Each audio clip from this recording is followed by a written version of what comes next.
We're going to be diving in one last time to see what is going on.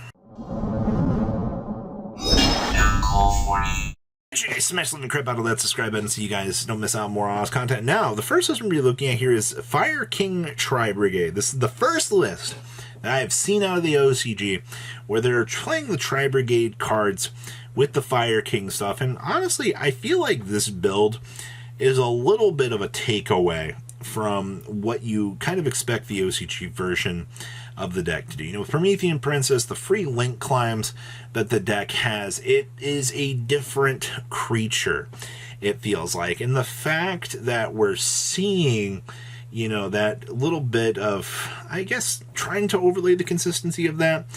We also do see double Fire King Island, double of the continuous spell to activate, the one Promethean Princess down here as well, but no Amber Whale, actually. The fact that this build doesn't give two craps about the whale is kind of cute in itself. So, once again, you have some cool ideas. It definitely shows out here. Next up here, we have more Fire Kings. And now this is what I consider the go-to build out here, where we see, you know, the bonfires, you know, the Snake Eye pack. Don't underestimate that Snake Eyes Ash, by the way. Snake Eyes Ash is such a stupid, insane card. Just, and of course, do keep in mind this build's playing double Promethean Princess. That's also, to be honest with you, if you have to make a second copy of it on like a follow-up turn to kind of ensure that, you know, you can still keep your combo lines going, I actually like that a lot. I think that that shows that there are some good ideas out here for, you know, it's kind of what you can do. Also, with their skill drain limited to 1, you see that you can just kind of toss that on into this bad boy, and you're kind of able to do whatever you want. So, kind of love non-deck building restrictions. Next up here, Purely. Now, keep in mind, you know, Purely's in a little bit different of a state over there, because they have the draw power restriction. Meanwhile, the TCG version of this deck wants to just try to get as much sucked up. Okay, so TCG version wants to draw power. The OCG is just trying to make the super big cat going. Which means the OCG gets to play triple leap and not really care. That's honestly been the biggest interesting change between the TCG and the OCG versions, is just one restriction changes the entire flow of the deck. And of course, they also have red reboot, so they can play a lot more ignorantly than we can with the deck. I mean, hey, you know, if your opponent rolls out something and they deploy the red reboot, well, you know, it is what it is. Also, the red reboot being able to stop a well-timed leap can probably win you a game. Also, they're boarding the triple evenly, so that's kind of cute. Next up here, we have the power of good old Rescue Ace. And, you know, just because one of the cards went to 1 doesn't mean that this deck is far from done. I think one of the things that a lot of people are going to slowly start to understand about this deck is, you know, as the deck does evolve and try to become slightly more consistent, the set 4 play is insane. Now, keep in mind that we are playing Poppius in this deck. It does give the deck a lot more crazy. You know, if you can basically adjust your hands and have things be a lot stronger. Also, Super Poly's moved on in as a mainstay out here. You see the Garou and the Mud Dragon out here being 2 huge cards to help you along your way. And of course, the Instant Fusion. We've seen the stupid value that you can get off of an Instant Fusion. Mud Dragon? Mud Dragon. Alright, Mud Dragon being this card that you can call up for assistance is super, super strong. Next up here, 60 card Noids. Now, I will say that most of these 60 card Noid decks, obviously the Reasonings, the Monster Gates, and the Grass looks greener. It's actually crazy to me that they're able to see this deck in this crazy capacity. You also get a chance to see Dark Fusion and the branded, the Illusionist Fusion in here as well. Man, generic fusion cards. You know, there's little broken ways to go about it, but I think this is really cool. I also see that we're doing Swords of Concealing Light, or not Swords of Concealing Light, the one that you can banish from the graveyard to do a battle phase orientation shift. I see we're also playing the Salamangreat Synchro in here as well. You know, tech choices. That's really about it. Cool stuff. Next up here we have more Purely, and I think this is a pretty good showcase also of how the OCG is doing things. Once again, you see the triple Purely Leap. This build is on 1 Pot of Prosperity, 2 Desires, which is fine. I also noticed we are playing 2 Droplets. You do kind of want to rely a little bit more on the board breakers. Once again, they assist you in helping out with the game state.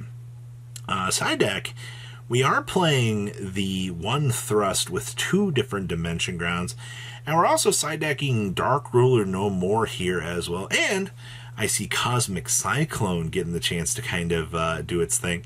But in terms of, you know, once again, those key differences, they really do show. There's only 1 talent's in the main, but they're also playing the field spell, Searcher, Terraforming. So, okay, I don't see anything else. Yeah, looking at this list, this feels incredibly standard, honestly.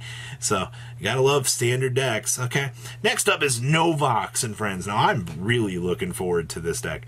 I think that Silent Forces is going to be one of the most underrated decks that you'll be able to kind of mess around with in the upcoming meta.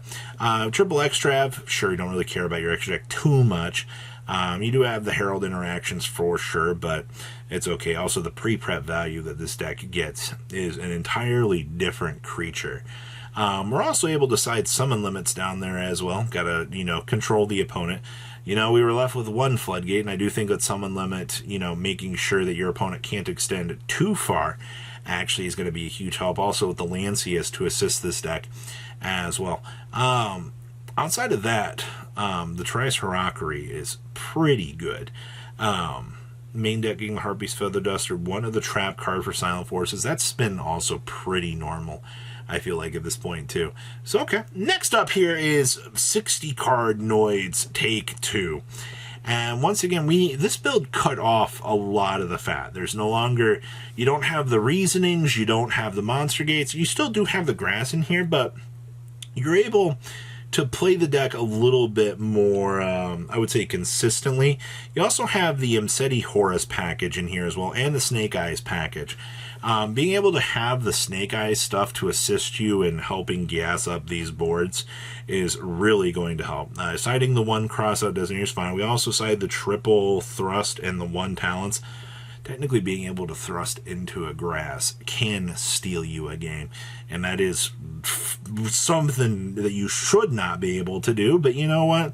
When a deck like Noids needs the chance to, you know, find as much milling power as it actually can, it doesn't really have much of a choice in the current meta. Now, as we move on along here, we have more Fire Kings for you today. Talk about standard Fire Kings, man. Double Garunix, 1 Popius, double Snake Eyes Ash. I will say, between 2 to 3 Ash is probably about where you're going to want to find yourself. You can try to adjust ratios and things, but I don't think that's really going to be such a good idea. Most of the extra deck looks good. You are going to notice the Soul Release down in the side deck. Soul Release is meant to clear out massive graveyards of fire monsters that, you know, your opponent's trying to stack up. You know, if they have a Promethean Princess down as well. That's also why some of these builds are looking to the second Promethean Princess right now, as they can make it on the follow-up turn if something does interrupt it while in the graveyard. It works out. Like, there's a reason why, you know, you're seeing these numbers and these ratios doing their thing.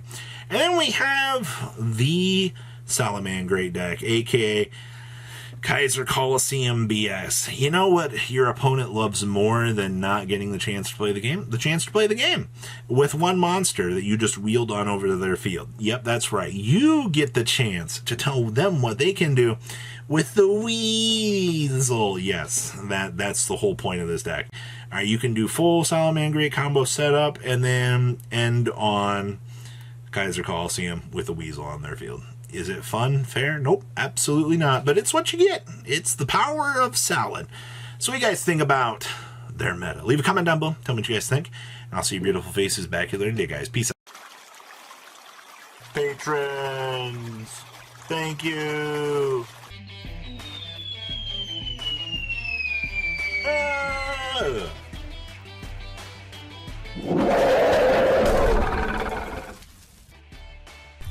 Thank you so much for watching. Check out these other videos.